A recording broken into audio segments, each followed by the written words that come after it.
Baik, Assalamualaikum warahmatullahi wabarakatuh.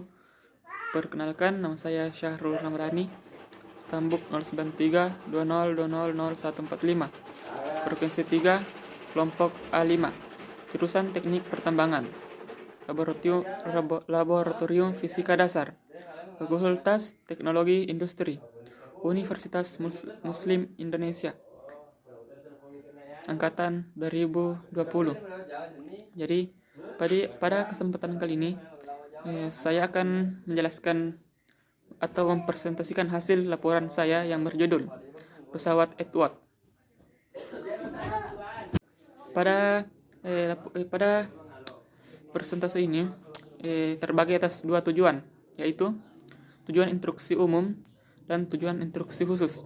Di mana tujuan instruksi umum menjelaskan bahwa mahasiswa dapat memahami penggunaan pesawat Edward dalam penentuan tetapan gravitasi. Sedangkan tujuan instruksi khusus menjelaskan bahwa peristiwa gerak lurus berubah beraturan atau GLBB dan gerak lurus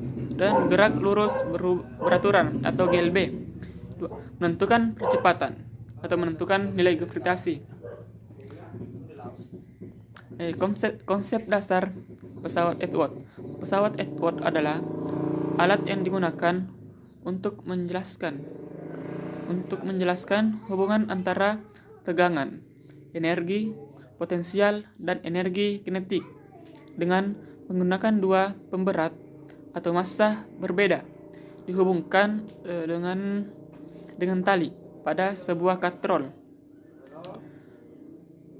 Hukum yang berkaitan pada percobaan ini adalah hukum Newton, yang dimana yang pertama, hukum Newton 1 berbunyi, jika suatu sistem sudah mendapatkan gaya luar, sistem akan tetap dalam keadaan semula, diam atau bergerak lurus beraturan dengan kecepatan konstan.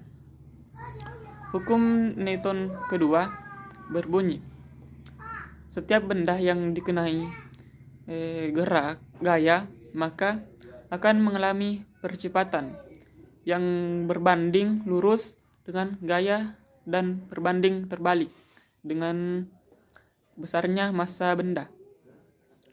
Hukum Newton ketiga yaitu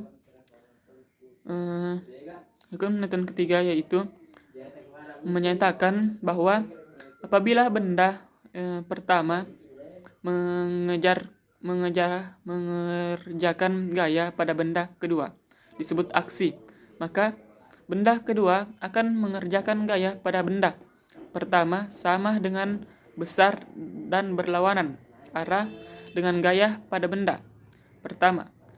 Reaksi secara sistematis dinyatakan dengan persamaan. Adapun alat yang digunakan pada percobaan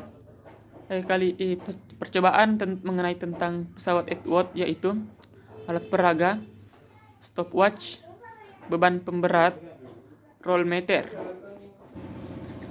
Prosedur percobaan.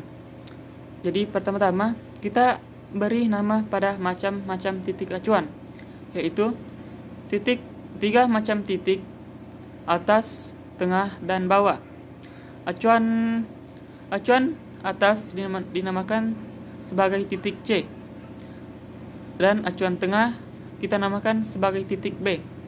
Kemudian acuan bawah kita namakan sebagai titik A.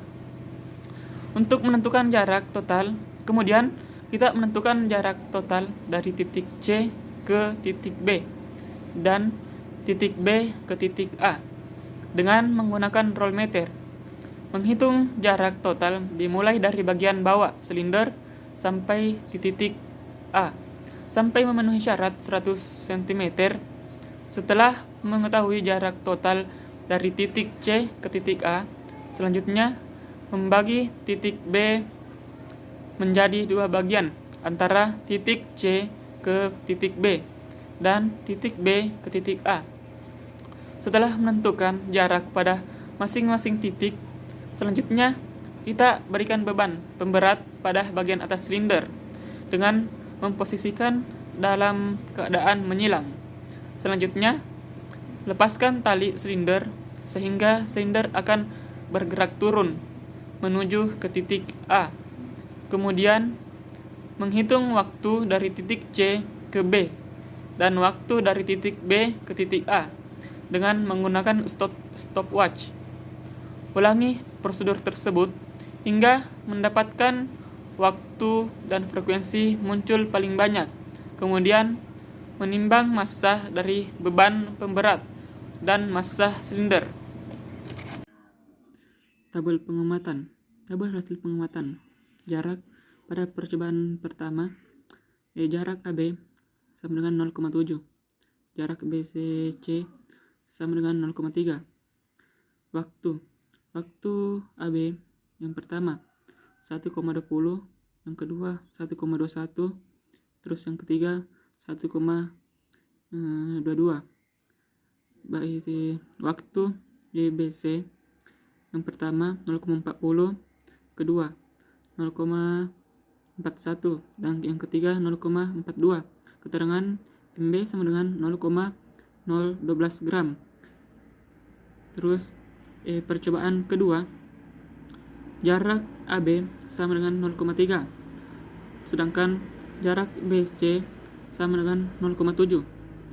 Waktu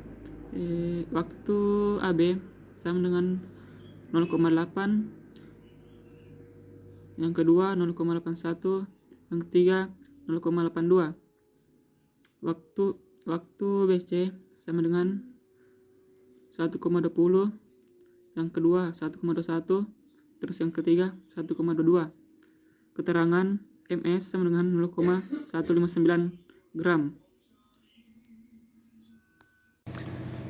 Ayat yang berhubungan pada percobaan ini yaitu Quran Surah Al-A'raf ayat 2 yang artinya, nilai kita yang diturunkan kepada Muhammad, maka janganlah engkau gerak dada karenanya, agar engkau memberikan sebuah peringatan dengan kitab itu dan menjadi pelajaran bagi orang yang beriman. Itulah hasil persentase saya yang mengenai tentang laporan pesawat Edward, dan terima kasih sebanyak-banyaknya yang saya ucapkan kepada kakak asisten karena sudah menyempatkan waktunya untuk membagi ilmunya kepada kami, dan insya Allah akan berguna ke depannya. Sekali lagi terima kasih banyak. Mohon maaf kalau ada salah kata. Sekian dan terima kasih. Assalamualaikum warahmatullahi wabarakatuh.